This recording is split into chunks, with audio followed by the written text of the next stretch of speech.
দিতিপ্রিয়া রায় বাংলা টেলিভিশনের জনপ্রিয় একজন অভিনেত্রী। একাধিক ধারাবাহিক, সিনেমা এবং ওয়েব সিরিজে কাজ করেছেন তিনি। ছোট পর্দা হোক অথবা বড় পর্দা, উভয় জায়গাতেই তার অভিনয় মুগ্ধ করেছে দর্শকদের। সম্প্রতি চিরদিনই তুমি যে আমারে অপর্ণা চরিত্রের মাধ্যমে আবারও ছোট পর্দায় ফিরেছিলেন তিনি। তবে জিতুর সঙ্গে ব্যক্তিগত ঝামেলার জেরে ধারাবাহিক থেকে বিদায় নিয়েছেন দিতিপ্রিয়া। তবে এটি মেনে নিতে পারছিলেন না অনেকে। সবাই তার কামব্যাকের অপেক্ষায় ছিলেন।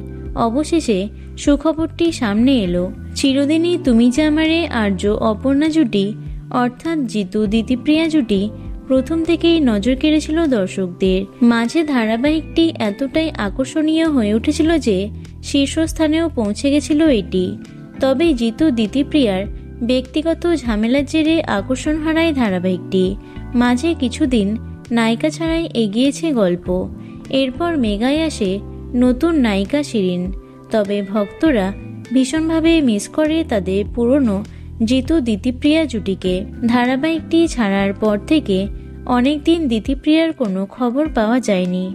এমনকি সামাজিক মাধ্যমেও অ্যাক্টিভ ছিলেন না তিনি।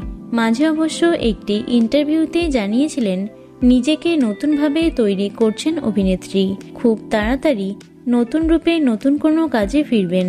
অবশেষে সেটাই হলো। সামাজিক মাধ্যমে দেখা মিলল দিতিপ্রিয়ার।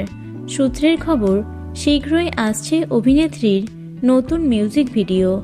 খবরটি সামনে আসার পর থেকে ভীষণই খুশি ভক্তরা। তো বন্ধুরা, দিতিপ্রিয়ার কামব্যাকের খবরটি তোমাদের কেমন লাগলো অবশ্যই কমেন্টে জানিও। ভিডিওটি লাইক এবং শেয়ার করো। এছাড়াও টলি দুনিয়ার অন্যান্য খবর পেতে চ্যানেলটি অবশ্যই সাবস্ক্রাইব করে রেখো। ধন্যবাদ।